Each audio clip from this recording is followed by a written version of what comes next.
Today we're going to talk about the Glooga Dualies in Salmon. In this series I break down weapons and how to use them in Salmon. The videos are short and they don't cover absolutely everything about a weapon. I just aim to make you feel a little bit more knowledgeable when playing Salmon. Number 1. The Glooga Dualies are middleweight dualie weapons that hold the crown of being the only dualie type weapon to have their power and range increase following a dodge roll. Whilst they are currently the strongest dualie in the game, the downside is that they suffer with poor ink efficiency and somewhat sluggish mobility with an end lag on the rolls. Number 2. The Glooga Dualies are the only dualie type weapon that benefits from increased range and damage after rolling. No other weapon in its class benefits this way, so it's important to differentiate the Gloogas from the rest of the pack. I'll talk more about this in a later point, but when it comes to its stats, the Gloogas are best played when using dodge rolls. Without dodge rolling, the damage the Glooga can do per shot is 45.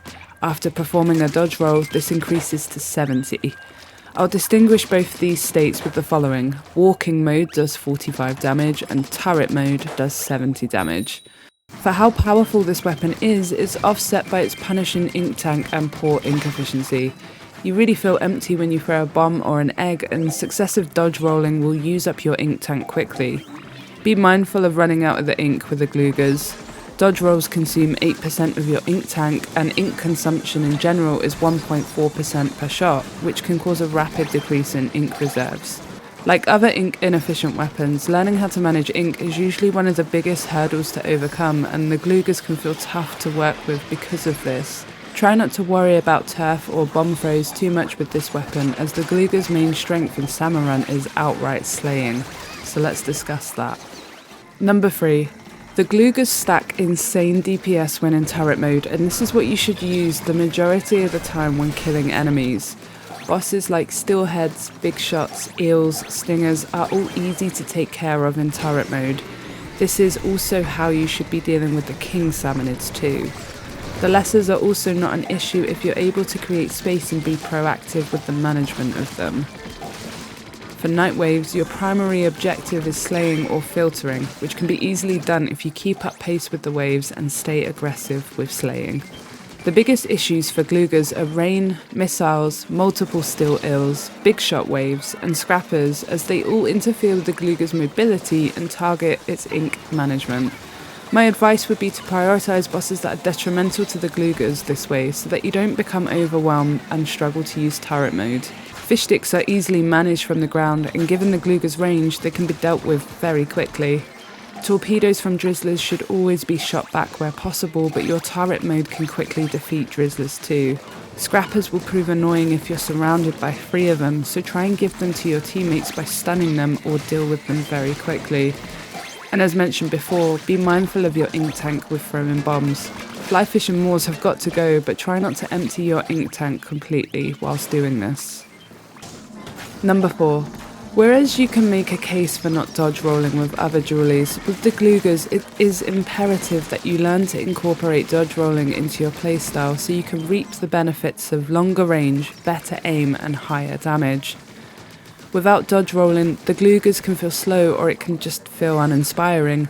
It can feel like any other mid-range shooter. But the dodge rolling gives it an edge that regular shooters don't have. Although the end lag on the Gloogas can be punishing, having access to dodge rolling allows you to dodge enemies in ways that you can't with any other weapons.